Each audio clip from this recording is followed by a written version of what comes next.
first of all, it is great to see you again, and you're one of my favorite people to talk to. Oh, thank you. It's so nice. Thank you. The last time we talked, we talked about Free Fall, and boy, what a creepy movie that was. Yeah, that was pretty creepy. I know. I can't believe I'm doing all these horror films. It's so strange, isn't it? Oh my God. It's like Well, I don't know. You seem to be good at it. I know. I like horror films, you know? I mean, I think you get characters that are kind of interesting and on the edge.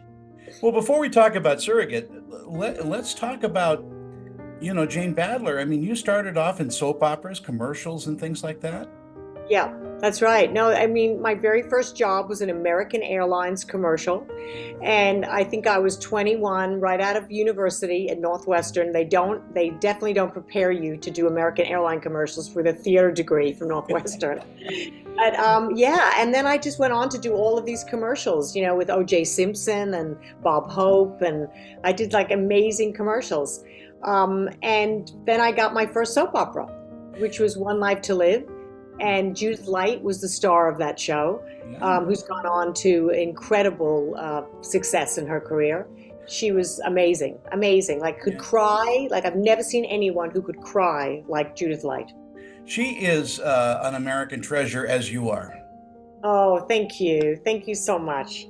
And working in the soaps, that does give you quite a bit of education that you don't get, in a university or a theater setting.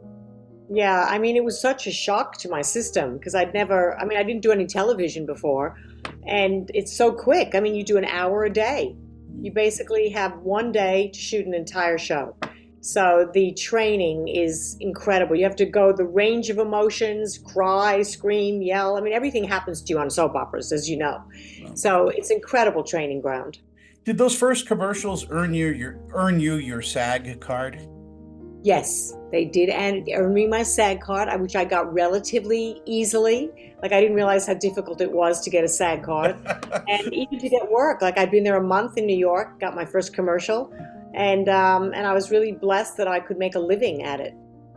I think people don't realize that you also sing pretty darn well. Thank you. Yeah, well, I used to sing I started singing at 5 years old, and sang through school, played the guitar, played the flute. And then in the Miss America pageant, I sang for my talent, and then went on to be in bands. And recently, I've released 3 albums, which with one of the great producers here in Melbourne. And I also and did an album with a great producer in LA who's won a Grammy, Jeff Bova. Yeah. So that was a wonderful time in my career when I was full on into performing and singing. I was just talking with Donnie Most, as well, who was in Happy Days, but people didn't realize what a great and tremendous voice he has. Oh yeah, I know. I mean, it's like I think a lot of actors can do a lot of things. A lot of actors can dance, can sing. I mean, that's your training. You kind of have to be able to juggle a lot of balls if you want to work. And you've gotten to a point where you can select what you want to do and just kind of relax and kind of get into this. And this is what's leading us into the horror genre because, um, there is a huge fan base for horror. Yeah.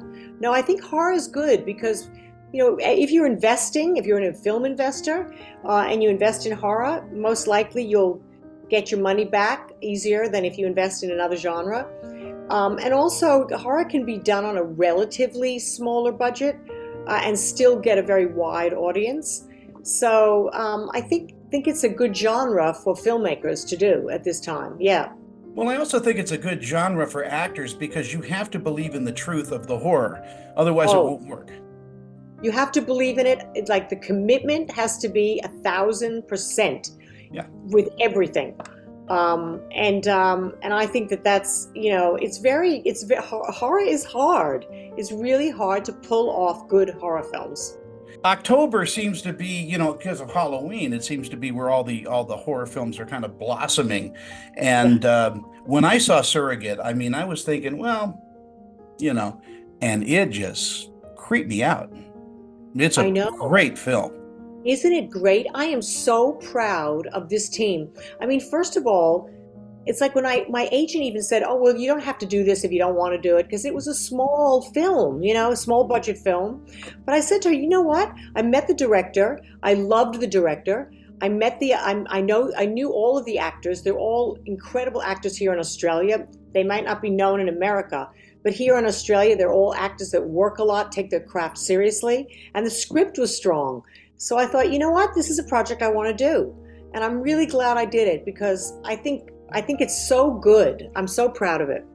And your character is like an onion that just layers and layers. That must be a joy for an actress to take on.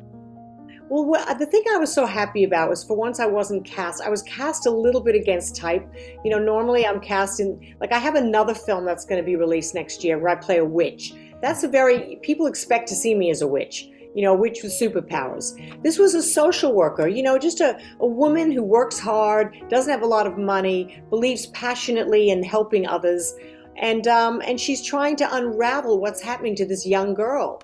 So I think it's a role that I thought, yeah, you're casting me and you trust that I can do this kind of a role, and it was great. Well, and you look so good in shadow and the film noir that surrounds this film. It's just beautifully shot. Yeah, really beautifully shot. I'm so impressed with the way it was shot because like I talk about budget again, and the film Freefall was a much, much, much bigger budget.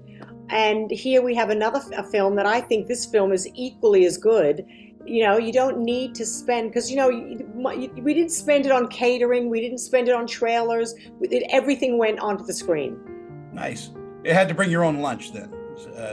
No, they did. They did certainly give you good food. You have to have good food for a crew. That's one thing I've known. You got to treat your crew well. Jane, you fell in love with Australia during Mission Impossible when you were filming. Yes. Well, what about Yeah. Australia made you feel at home? I was in Australia in the mid 80s. I was invited to do the Logies, which is a very big awards thing here. And I came out, I was young. I met this rugby player. I had this amazing thing with him, Frizon. And that was it. I decided I am going to marry an Australian man. And who knew that all these years later, I'd come back with Mission Impossible, meet an Australian man, and walk away from my career, which at that point was really on its way up again. Do you know? Yeah. After Mission, yeah, I had huge, huge possibilities. But I fell in love and I just walked away. I can't believe I did that, but I did.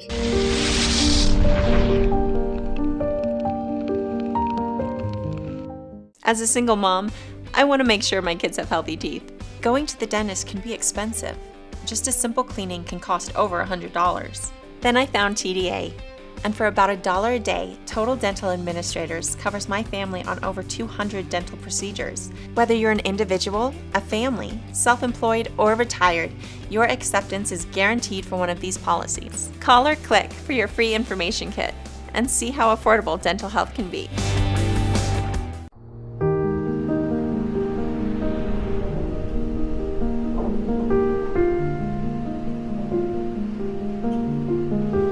Do you still fly all over the world for science fiction conventions with Diana and V? Well, none of us have been flying all over the world. Well, And before that, I have to say that I'm very, very particular. I very rarely do science fiction conventions because it's so far. Australia is so far. We're not talking to get anywhere is 24 hours in a plane. yeah. So it's not like if I lived in America, I would be doing a lot more of them. So I'm really particular. I tend to do the Comic-Con ones because they're the big ones, and that makes it worth it for me to do that. And they pay well because nobody wants to fly me, business class from Australia. It's very expensive. But when I do them, it's such a special thing for me, and I hope that I get to do more. I hope you do too, because we'd love to see you out here a little bit more in the States. And V is such a part of Americana. Yeah. It really is. And Diana was I think Diana was really the first female that was really, really bad. Yeah, I think you're right. I think it's true. She was sort of cutting edge and a new way of looking at a villain, you know? Yeah. And it gave me so many opportunities. I'm so grateful for it, really. You know? And you know, getting back to Surrogate, and I think you have Lies We Tell Ourselves coming out, and these again are really intricate films, and with, as you were saying, with such a small budget, it's hard for someone who knows acting like you do to kind of feel relaxed in a film like that unless it's intricate.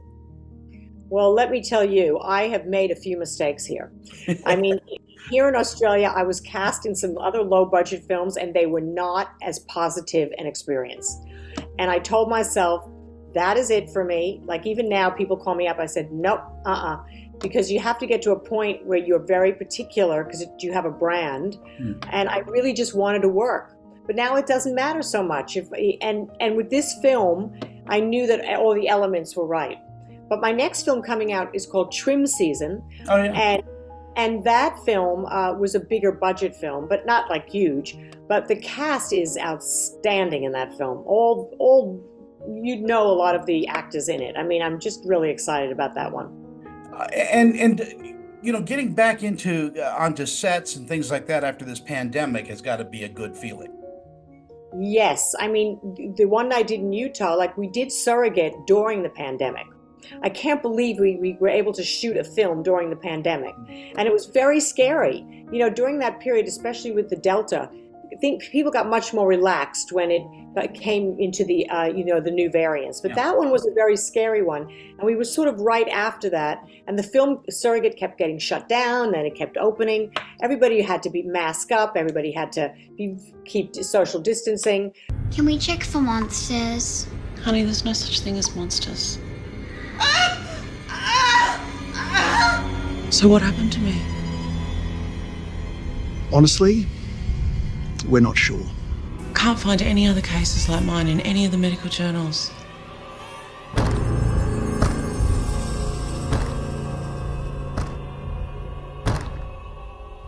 Where did you get those bruises? She comes into my room at night. She pinches me so I can't sleep. Two little ducks went out one day over the hills and far away. Mama duck said quack, quack, quack, quack, but none of the little ducks came back. Where's my daughter? But when we did Trim Season, the same thing. When I went to America last year, the same thing. We would test it every day. It was, it was pretty full on. But we were up in the mountains of Utah, so it felt a lot safer being away from civilization, Yeah, I live in Utah. Oh, you live in Utah. Well, you know the ski mountains. Which are the ones where? There's not Bluebird, Snowbird. Sundance and Alpine and yeah, it's not Sundance, but it's like at the tip of a freeway. It's a freeway that has like a little lodge there, and then you go up a hill and there's skiing up there, and that's Deer where Valley. that's where we shot the film, up there. And it was freezing. It was September and it was freezing at night. Freezing. And it's hot as hell here now in September. So it's just weird weather that we're having.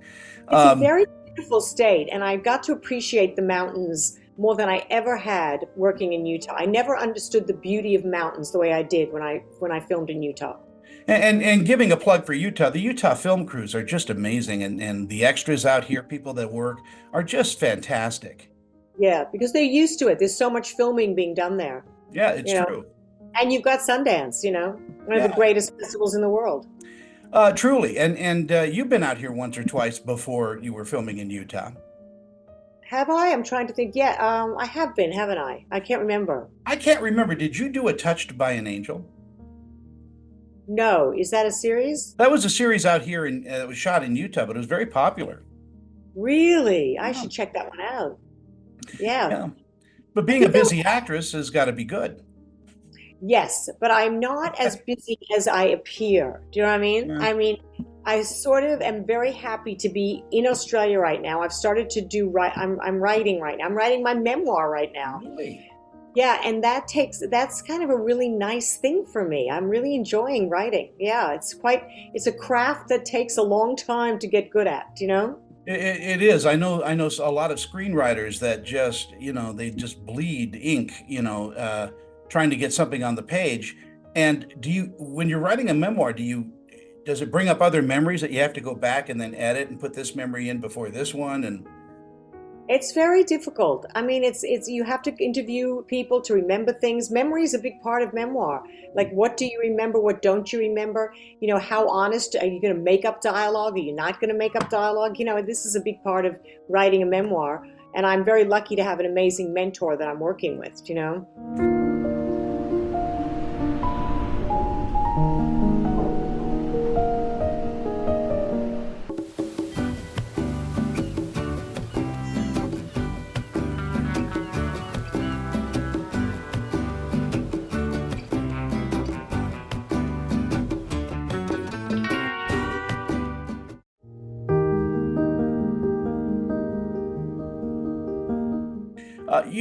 when you came onto the scene in of really big in the 80s, there was this kind of I want to say dry thing about women. Women were not as much in the front of the spotlight as and then Jane Badler came, and all of a sudden women are doing a lot more. Oh, well, thank you for giving me that much, kind of kudos for this. But honestly, there was Joan Collins, and there was, a lot of other women that sort of emerged during that time. But, it was a very hard time for women because we were very sexualized. Mm-hmm. And I think that was the way that we were able to kind of work through our careers. I don't think that's happening as much now. I mean, there's always going to be sexualization, but I feel like women are so much stronger now, and they're getting opportunities to be Marvel heroes and a lot of things that you're not just being sexualized by your sex. So it was actually a difficult time too for women, I felt. Yeah, and the hurdles are still there, but Yeah. as you say, women are getting stronger and wiser about how they're treated. Oh my God, this younger generation, I just the things that I was taught as a young person, that somehow you were lesser than a man. I mean, you kind of had that ingrained that, not that you were lesser, but men, it was hierarchical. But now women are not, they don't have that thought process at all. Women are feel very powerful. And God bless them for that too, because God bless them, God. I wish I'd been born, I just think it's fantastic. in the little time that we have left, do you miss live performance? I don't. I don't miss live. I did a lot of theater, Mm-hmm. and I did a lot of live singing all over the world. And let me tell you, there is nothing more stressful to me than live performance. Much more stressful. I mean, I find film very stressful, but every time I'd go on, I thought I was going to feel sick. I mean, I'm actually relieved a bit that I'm not doing live performance right now, Really? because it took a lot out of me, especially theater. When I did theater, I basically would go over all my lines, and every day I would go over my lines over and over and over until I arrived at the theater, because I just kept thinking I'd forget something. And it's really, I think there's nothing harder than live theater and live performance. But does music play a part in you developing characters for movies and television? Do you hear cadences and rhythms in your characters? Do you know what I've discovered recently? That I love comedy. That's my thing now. I've been very blessed to be I did 3 comedy films in the last sort of 10 years. I did one in Spain. I did one in LA. I did a web series that was comedy, and I love comedy. Comedy is super fun, and I think when I sing, I make up one persona as a singer. I'm not myself, I'm a persona. And I guess it's a separate persona than acting, because you don't have to go as deep as you do in acting. Acting, you can't get away with a surface persona. Yeah, I believe that. I believe that too. That's true. And Yeah. comedy really touches you because you've still got to find the truth in comedy. You have to find the pain in comedy. Comedy's pain. People think it's just ha-ha, but you have to go very deep, and that the humor comes from the kind of juxtaposition between the deep pain and the way that you're actually acting out that pain. Do you know?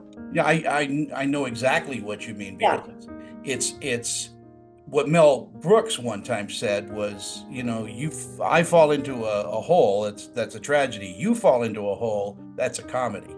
Yeah, exactly. That's well said. I like that. Very good. That's so true.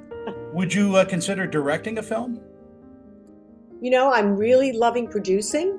The last trim season, I was part of the writing process and part of the creative process. And you know what? Who knows? Yeah. Yes, I would consider it. You're young enough. You can still do it.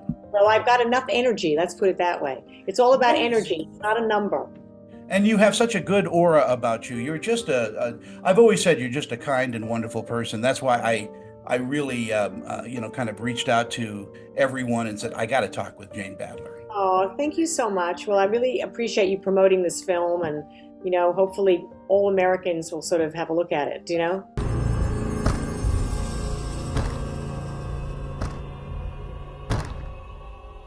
Where did you get those bruises? She comes into my room at night. She pinches me so I can't sleep.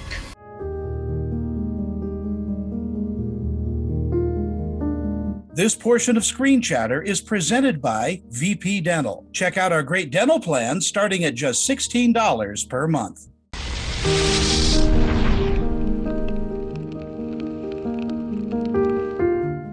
Jane, I have to say thank you always for just spending some time with me. I would love, when you're in the States, to come back to Utah and do a film, and I would love to take you out to dinner and just chat with you. Yeah, we'd love that. And, we're just waiting now. Hopefully Sundance happens for us with trim season. We're going to see. Yeah. And if it does, then I'll be there. I'll be there in January. So let's hope. I'm hoping to the gods.